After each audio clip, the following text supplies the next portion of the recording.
వేదిక ఏదైనా మీటింగ్ ఎలాంటిదైనా ఎమ్మెల్యేలు పార్టీ నేతలను కడిగి పారేస్తున్నారు ముఖ్యమంత్రి చంద్రబాబు. ఎమ్మెల్యేలకైతే డైరెక్ట్ వార్నింగ్ ఇచ్చేస్తున్నారు. సింగిల్ టైం ఎమ్మెల్యేగా మిగిలిపోవద్దని హితవు చెప్తున్నారు. బహిరంగంగానే సదరు ఎమ్మెల్యే చిట్టా మొత్తం చదివేస్తున్నారు. ఇంటికి పిలిచి కప్పు కాఫీ ఇస్తా కానీ సీట్ మాత్రం ఉండదు అని తేల్చి చెప్తున్నారు. మంత్రి చంద్రబాబు స్టైల్ పూర్తిగా మార్చేశారు.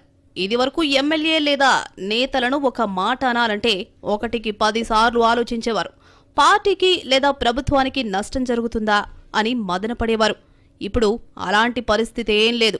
చెప్పాలనుకున్నది నేరుగా ముఖం మీదే చెప్పేస్తున్నారు. ప్రతి విషయంలోనూ కుండ బద్దలు కొడుతున్నారు. కూటమి ప్రభుత్వం ఏర్పడిన మొదటి రోజు నుంచే ఎమ్మెల్యేలు పార్టీ నేతలపై ఓ కన్నేసుంచారు. ప్రతి నియోజకవర్గం నుంచి ఎప్పటికప్పుడు ఫీడ్బ్యాక్ తెప్పించుకుంటున్నారు, సర్వేలు చేయించుకుంటున్నారు. ఎవరెలా పని చేస్తున్నారు, ఎలాంటి పనులు చేస్తున్నారు అనే సమాచారం ఎప్పటికప్పుడు చంద్రబాబుకు చేరిపోతోంది. ప్రతి నాయకుడి చిట్టా సీఎం దగ్గరుంది. దీంతో చంద్రబాబు చెప్పాలనుకున్నవి టకా టకా చెప్పేస్తున్నారు.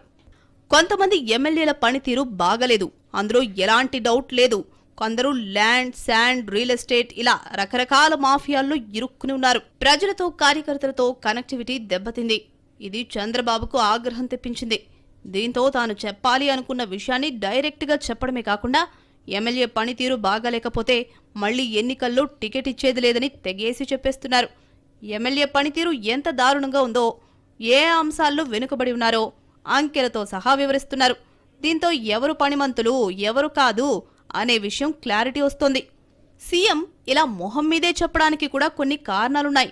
ఎమ్మెల్యేలు, నాయకుల విషయంలో చూసి చూడనట్లు వదిలేస్తే ఫలితం ఎలా ఉంటుందో చంద్రబాబుకు బాగా తెలుసు. 2019 ఎన్నికలు తనకు బాగా గుణపాఠమని చంద్రబాబు చాలా సందర్భాల్లో చెప్పారు కూడా. కార్యకర్తలను పట్టించుకోకపోతే వచ్చే ఫలితాలు ఎలా ఉంటాయో చంద్రబాబుకు మంచి అవగాహన ఉంది. అందుకే అలాంటి విషయాల్లో మొహమాటానికి పోవడం లేదు.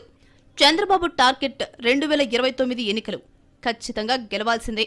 అందుకే కట్టు తప్పి వ్యవహరిస్తున్న ఎమ్మెల్యేలను ఎట్టి పరిస్థితుల్లోనూ సహించడం లేదు ముఖ్యమంత్రి. అందులో భాగంగానే సీఎం స్టైల్ కొత్తగా కనిపిస్తోంది.